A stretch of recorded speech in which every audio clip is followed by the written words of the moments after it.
So from Marriott's new credit card deals and solar-powered Vegas shifts into the travel endurance in the Winter Olympics and Bad Bunny's massive buzz in Puerto Rico, plus one very prepared mom makes a deli-styled sandwich on a plane. All of that and more on this week's Good Morning Hospitality Hotels. It is full of a lot of juice, as they say. So let's get into it.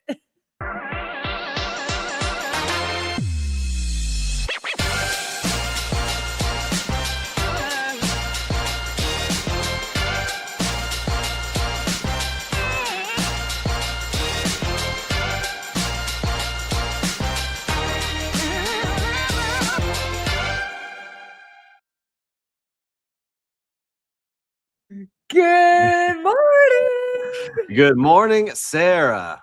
Welcome back, everybody. Wednesday, we got Paul Manzi waiting at the door to get into the club, I see. Oh, time to party, Will. Let's go.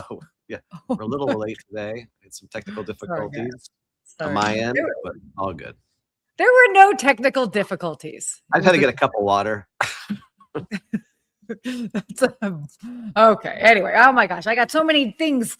Yeah, time to party. Okay, perfect. Everybody's like excited and ready. Well, we all partied this weekend. Did you party for the Super Bowl this past weekend? Bro, do you not know who I am? I said yes. What table did you have? No, I did not. No, I don't. No, I did not. No, I did not watch the Super Bowl. I'm not no. You Go Sports? No. Mm-mm. Well, I did, and I had too much fun. I think I had too much fun with my friends over at the Lowe's Miami Beach Hotel. They have a beautiful setup there because they have giant screens everywhere for the Super Bowl and a nice table and food and drinks. Like great people all around. So I almost had the Super Bowl flu. They said I saw an article where 26.7 million people were expected to call out of work. Wait, what? I didn't see that stat. Are you serious? I'll send it to you. Yeah, it's called the Super Bowl flu. So oh my God. The Monday after Super Bowl is like one of the most called out days in the country. So they're all saying we should be a national holiday the day after the Super Bowl. That is funny. Look, I will say this, not to sound like a Grinch, a Super Bowl Grinch. I did watch the halftime after the fact. So, which I thought was actually great. Dude, wild. So great. But yeah, the Super Bowl is something else. I mean, the numbers of just like. Yeah, it's like almost everyone in the country watches except for Sarah. And then you have the halftime show and all the commercials. It's fun. But it was great. It was great. Steve. Okay, I'm different. I had a great time. It was fun. The game was not very good, but we all got to watch. But I love seeing like everyone hosting their parties. And again, it's that hospitality, like people coming over, showing what's going on in their place, how you do it the best. Will Slickers in the background said, I didn't watch and haven't seen any commercials or halftime. Oh, Will was up in the mountains. My mom was going on about the commercials. My mom was like, oh my gosh, did you see that? She's so into it. I will say this. My mother actually did come over to try and watch the Puppy Bowl, but we were slightly disappointed when we realized it was pre-recorded and not live. So it just felt a little fake. But it was good. It was a good time overall for everyone that I was with. And it was interesting because the halftime show was in all Spanish and I speak Spanish, not from Miami. So for me, that's normal. But I was with some people that are not. And it was interesting to watch. Like some made it very political. Others like, oh, I enjoyed it. It was good production and good music and good things. So all different things going on during this year's Super Bowl. But I want to give a shout out to everyone that hosted people, showed good hospitality. And made it a good time for everybody. I thought this was interesting. I saw a comment that Geraldo Rivera, remember him? Yeah. Geraldo made. Mm-hmm. Don't ask why Geraldo was up on my Instagram feed, but he was. Searching. Hey. But he made an interesting point. He was like, you don't go to the opera and expect them to like sing in English when it's like in Italian. So, I think there was a lot of fuss over it was a lot of fuss over nothing. I think the numbers at the end of the day showed where people had their preferences. There were definitely like huge. I mean, what is it? One of the highest viewed Super Bowl halftime shows ever, if not the highest of all time. Mm-hmm. So it was fun. Look, that's awesome. We'll make it political here. Overall, a fun game, fun people I was with, good time. but yeah, I was paying for it the next day for sure. I'm still recovering from my Super Bowl flu. Jeez, you guys and your Super Bowl flus. I will say this: I had clients that were traveling to San Francisco the very next day on Monday, and it was crazy because I was calling a lot of hotels in the area and not too far away all weekend, and they were slammed. They were so slammed. I mean, I was like, I just need to do an airport pickup, and it it was. I love Super Bowl weekend. Like I know in 2020 we hosted it. We hosted all of the Pro Bowlers, so all like the legends of the game were at when I worked at Miami Beach Hotel. We had like Tom Brady walking around and Bill Belichick and Deion Sanders. Everyone was walking around there, and it was just packed. And then we had the big party of the night, the Fanatics party, which is like where all the celebrities go to, but everything is on high alert. It's just like really is amazing when this hosted and you're in hospitality. You get to see all that, but. Anyhow, we got a lot to cover today, Sarah. Yeah, we do. Yeah, we do. So yeah, well, why don't we get into this first one here? Oh my gosh, I got so much. On to the next, yes, World Cup. And by the way, Super Bowl next year in Los Angeles. So that'll so we got World Cup and Super Bowl. We got World Cup here in Miami. I'm excited for that. World Cup, Super Bowl, and the Olympics. So yeah. Well, we need the love. So and by the way, I think today all the new Forbes ratings just came out because I see everyone posting their star ratings. So we need to do that. Yeah, definitely. Maybe Forbes will invite us to the summit at some point. I would love to be there. Holler at us, Forbes. We have to reach out. Okay, so why don't we get into our first topic here? So Marriott's got a new credit card deal and fee revenue sort of strategy. So this is interesting that what we've got going on. Oh my gosh, all my notes here are just all over the place. So this is interesting because basically with U.S. room demand kind of like subdued or subsiding. I don't want to say subsiding completely, but Marriott's kind of finding that its 2026 profit growth is in a higher margin place, which is in credit cards, especially its co-branded credit cards. So we've talked about this before, just how credit cards for different brands. This is wild to see. It's gigantic because we were talking a couple of weeks ago or a couple of months ago how they were reworking the deals, Marriott, with American Express, and I forget, maybe it was Chase. But they're seeing now, they said that they're going to expect to see around a 35% increase in co-branded credit card fees this year, which is a gigantic number. And I was wondering why Marriott's stock price was skyrocketing yesterday. And it's because of this. That they're seeing, again, this is like free money. There is nothing associated. There's no cost with it. It's just people swiping their credit card to get the points. And they were saying that the biggest part of it is the royalty fee, I think is what they called it, the loyalty fee, which they were saying that's royalty the big increase, but they didn't say how big a number that was. But all in all, it's going to be a 35% increase on their revenue from previous years, which is incredible to see. It's fascinating that credit card space. I mean, I get so many people that ask me about it. They're like, "Oh, what card do you have?" And I have a Marriott card, and I have a different strategy. I just kind of like use it for my stays. Where, I mean, if you make it one of your main cards, you can really kind of rack up those points. But it's fascinating how, and obviously, as you said, their stock rose a lot yesterday. I mean, then it's not just a hospitality company, I mean, it's really. It's becoming a credit card. They're getting the fees from it, but they're not on the hook if anyone's not paying, right? So they're just getting these fees, and that helps the credit card companies sell more credit cards and get people on there. But it was interesting because they're saying it for their growth. It was all about their growth. That was the biggest part of the story. But Marriott reported a 4.1% increase in net revenue to $6.99 billion, so almost at $7 billion. And weakness was in the U.S. and Canada with a lot less. They're seeing a lot less inbound travel to U.S. destinations. But they boosted their profitability, $2.74 billion adjusted net income, which is a giant number on just under $7 billion. So it just shows that their costs of being asset light, there's not all these giant fixed costs that they have. Jason, good to see you. Howdy. They don't have all these fixed costs, though. They just keep adding great things. And another part that was hidden in there was they saved $90 million in corporate costs, which is part of those layoffs I think we talked about a couple weeks ago. Oh, yeah. Interesting to see what they're up to, but listen, asset light, keep adding revenue. Good job, Marriott. It's a strategy, that's for sure. So, yeah, interesting to see. So, yeah, let us know. Do you guys have any co-branded credit cards? Do you have? Like, are you? I do not. I still just use American Express straight up. Oh, I've got Delta. I've got Marriott.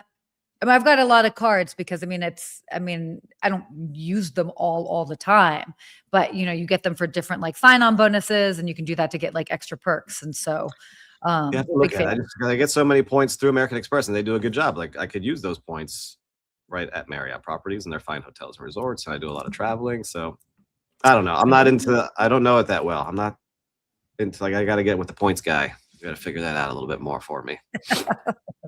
Oh yeah, okay. Maybe we can have him on. We haven't had him on, I don't know that he's ever been on, but he's a good friend of mine, so we can get him on. Be great to have. Easy. Let us know if you guys want us to make that happen. We can make it happen. All right, points episode. Yeah, that would be fun.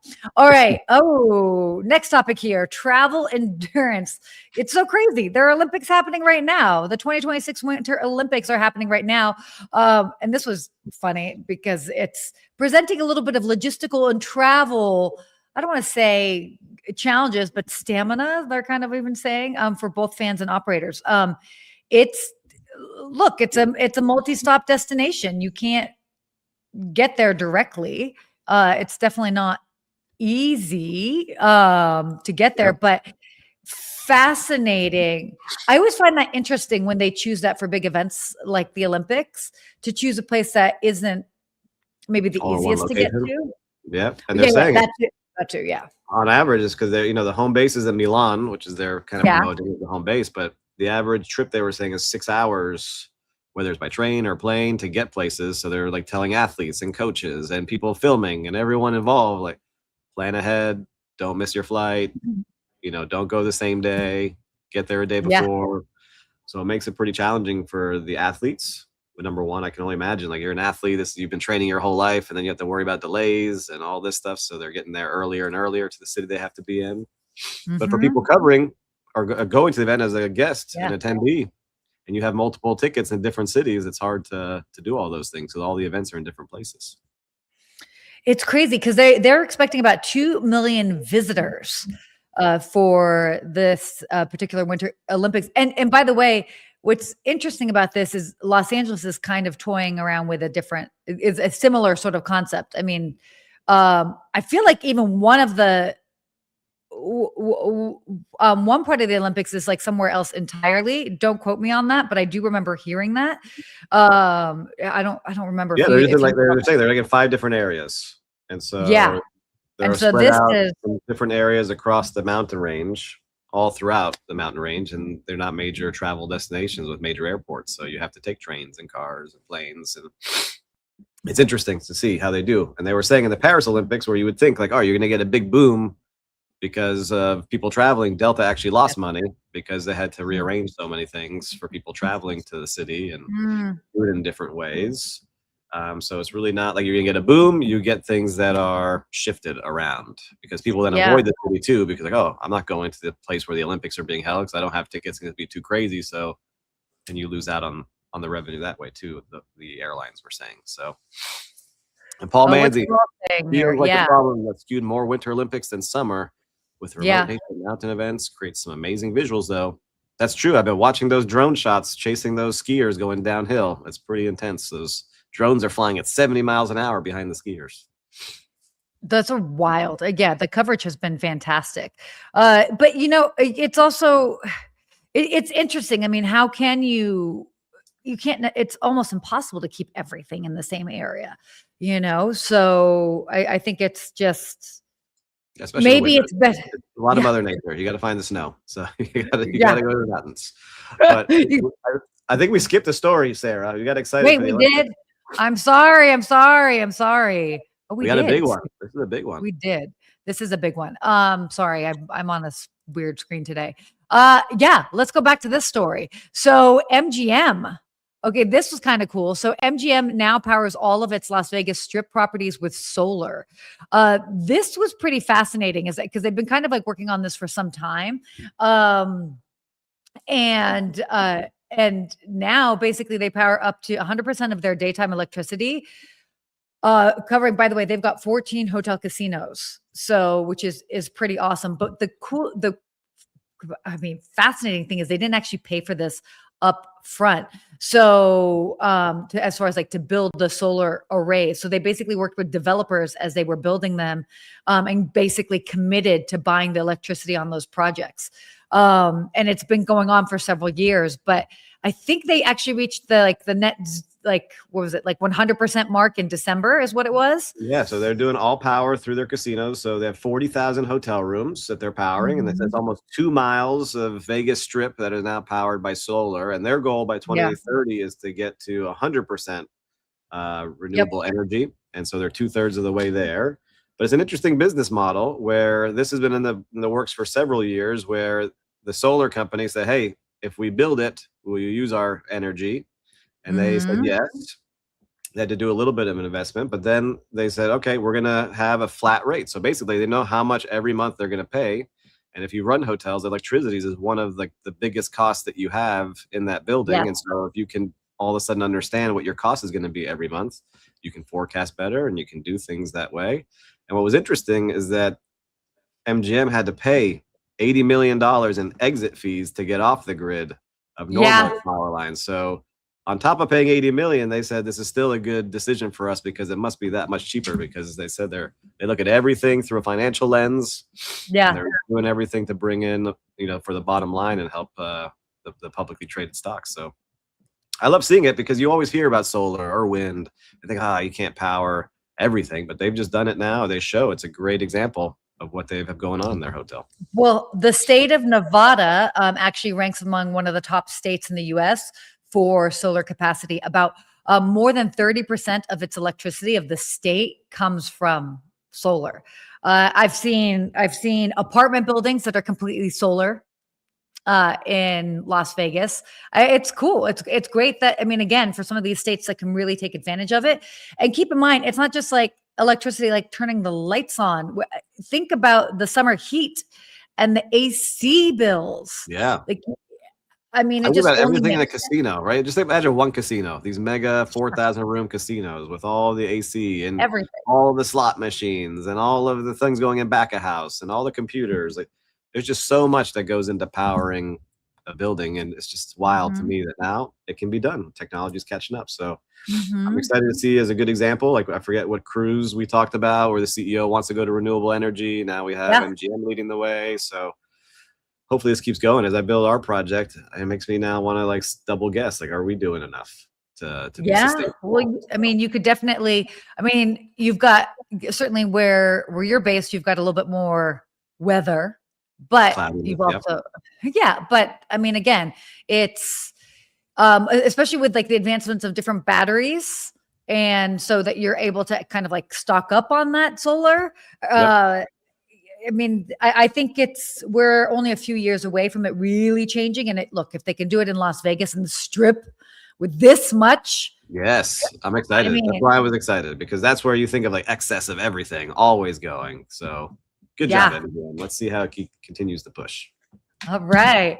Okay. On to our next topic here. Back in order. Bad Bunny.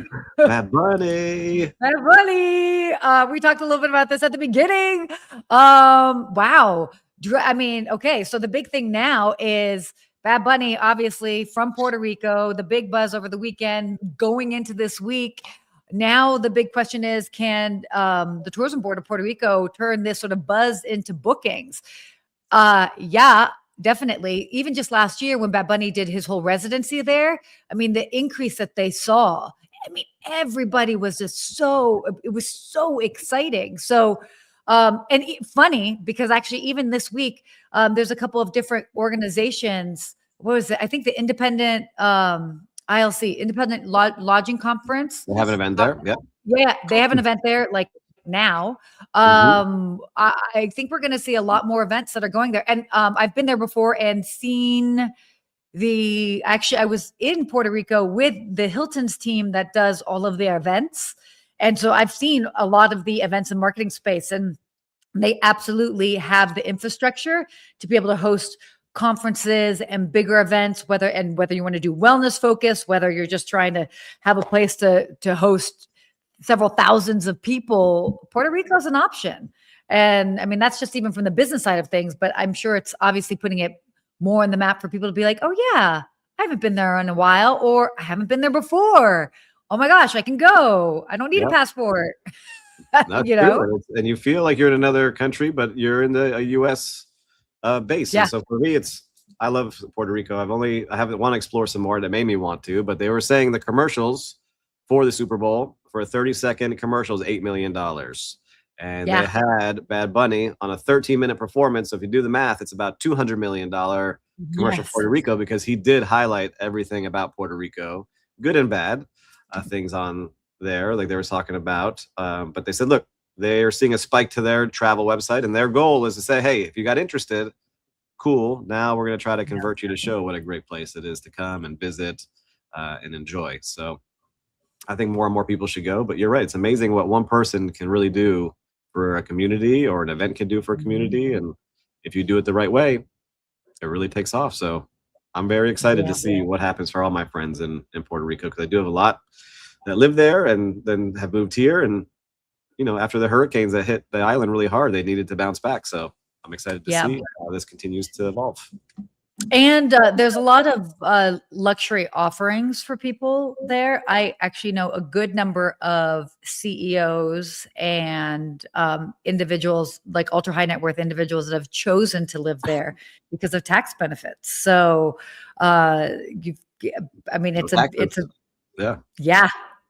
it's beautiful. So point is, if you haven't been, you should definitely check it out. It's not all super rustic. There's a lot of luxury if you like to go more luxury, but if you want something certainly cultural, the culture is strong there. Isn't it home of the pina colada, right? Oh, boy. That is. I don't know. Yeah, no, it is. There's a fight over, actually. So it's like, well, yeah, there's that too. But they claim that it came there from Puerto Rico. That's all I'm saying. I'm just repeating what they told me. Everybody's gonna fight for that. Anyway, nobody wants to trust the half Lebanese girl when it comes to pina coladas, but that's okay. That's fine. Whatever. We'll talk about tabbouleh next time. Okay. Why don't we move on here? No, you don't. Look, I had one made there. Whatever. Okay. Pina colada. We're looking it up right now. We're doing our journalism. Yeah, look it up. It was at the Hotel. I don't know if they pronounce it Caribe or Caribe or whatever, which is a Hilton property, and it was a gentleman. All right, you're right. Yeah, right. The interweb says Puerto Rico. I'll give it to you. Oh, I'm sorry. Wait, did you say that again? I'm right. Yeah. I'm a little under the weather. My brain's not functioning properly. I'll take it. Wow. Nobody wants to trust the blonde girl. I trust. That's all right. It's all right. All right. Well, with that energy, why don't we go on to our last story here? Unhinged. I just failed Jeopardy. If this was Jeopardy, I would have lost. Yeah, you would have, and I would have won, but that's okay. Yeah. So our unhinged travel story of the week. I love this one. So this Show the picture. Yeah. Show this. So a mom, 71-year-old mom, went viral for making a fully stacked deli-style sandwich on a long economy flight. Do we have the video? I should have asked that before. Oh man, if we have, that'd be great. While you're trying to put it up, oh no, we don't have it. Or do you? Okay, yeah. So as you're talking about it, so basically, there was a video that was posted by her daughter, shows that this woman, 71-year-old woman, is basically making like a big deli sandwich across multiple tray tables. Man, she just like made her own subway station. She was like, girl, we just added all the toppings. But I love this because, and then social media, obviously, it's a split reaction. Some people are like, okay, this is definitely like a sub shop at like 30,000 feet. But then you've also got some people saying, hello, that's dirty and gross. What about that onion smell? So, oh yeah, here, check it out. All right, let's do the video real quick. Let's see. I haven't seen this yet. Look at her. She's at work. She's got 6 sandwiches being made. Look at all these like real toppings. Adding the lettuce.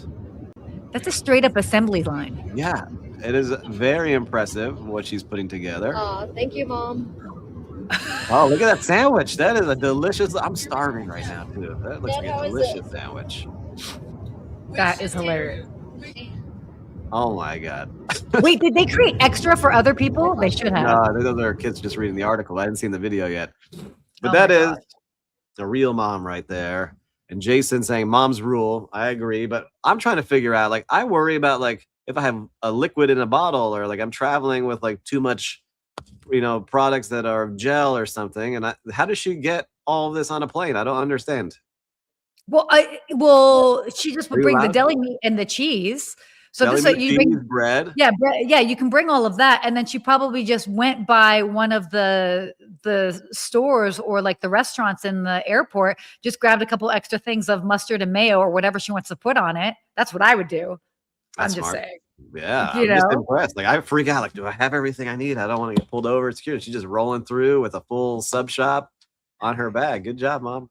What I love is people of a certain age, and I don't know what that age is, but they just don't give a like they just don't. Like they get to a certain point. I look at my dad. Like my dad does stuff, and I'm like, he just doesn't care about whatever. He just rolls it, and it's kind of commendable. And even sometimes I watch my mom. She'll do some things. I'm like, man, you just really. You're like beyond caring, they're like, I'm just doing my thing. This is my world. You guys happen to be living in it. Yeah, I love it. And I don't know about you viewers and listeners. Give us a comment here. Would you have one of those sandwiches? Yes or no if she handed it to you? I think I'm going with yes. I'm okay. I see some of these kitchens I've worked in are not the cleanest. That definitely looks cleaner than a lot of the kitchens I've walked through in my life. Well, look, you wipe it down. I'm sure she wiped it down. And it's not like she's putting the deli meat straight up on the tray table. That would be a hard no. But she's doing a good job. Paul, new travel expert mode. I agree. Dude. Wow. Good job, Mom. Keep it up. Yeah. Moms are awesome. I have to say they definitely do it. So let us know. Have you seen something quite like this on a plane? I haven't. I'm just used to seeing, we might need to do like come back to this and do another thing with like plane etiquette, because we've talked about it before, but man, it gets people riled up. My whole thing was like, yes, please. Yep. If she's going to be making that sandwich, there better not be onions on it. Because if that thing smells, no bueno. I didn't see any on there. She did a good job. Paul, everyone's saying yes. You see, this is why, because we go on these planes and then we pay all this money and they throw a bag of pretzels at us. And that's about it, and some sodas and nothing else. What do we got here? Thanks, Steve, Turk, and Sarah. I love it. Enjoy the topics. Have a great day ahead. Solar was most impressive. Sandwich might be super smelly for everyone else. Depends on the sandwich. I agree with you. Could be. At least it wasn't tuna. I didn't see any tuna going on over there. Gosh, so no, none of that. So real-time recap. What do you think here? Yeah, let's do it. You go first, though. Okay. Yesterday, I got to give a shout out to my dad and his law firm. They have amazing seats for the Miami Heat that include this wonderful lounge before the game that has a full buffet and great service. And, it's hard. I get spoiled. I can't go back to like the upper levels where you have to go stand in line and battle for a burnt burger. But I want to give a shout out to the Miami Heat for doing a great job hospitality wise. Loved it. Fantastic. So you ever have a chance and someone wants to take you to one of the lounges at the Heat game, make sure you do it. So it's interesting to see where you don't expect great hospitality. It's when it surprises you. I'm just like, wow, like that's how everything should be when you're going to sporting events like that. It was awesome. Right. Well, I think you're right. That's just how it should be. We should just be pleasantly surprised when we're just. That's what it's all. I mean, I'm trying to think if I actually have a real-time recap. I've been laying low lately. Gosh. You haven't seen a lot on your Instagram stories. You've been working hard. You've been grinding. I have been grinding. I'm either working out or working at my computer is kind of what's been going on with my life. But yeah, I mean, I'll just say this as as a reminder, because this is kind of a weird thing. I had to take my car to get my windows tinted yesterday. Ooh. I know. Super fun. But it was this great it's this right because they had like probably over 2,000 5-star reviews. They definitely are professionals. Anyway, my mother was with me, but it was this reminder of like, when people know what they're doing and they're professionals and they can kind of like guide you through it. They set expectations. It was like, oh, it'll be like 3 hours. It was more of like 2 hours and it was done.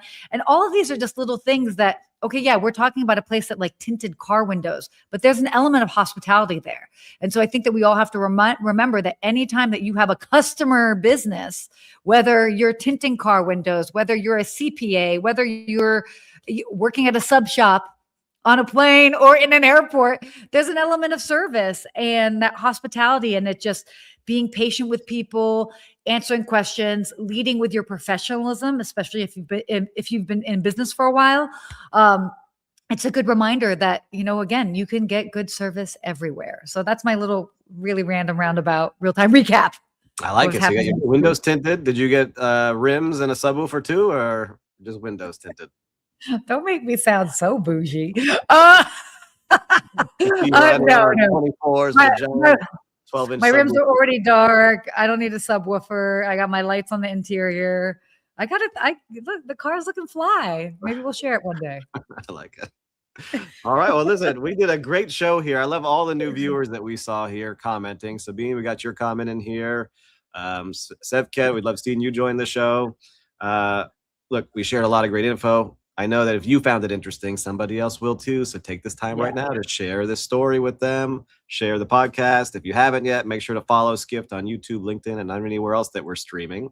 But we always appreciate you all. And listen, until next week, stay hustling. Oh my gosh.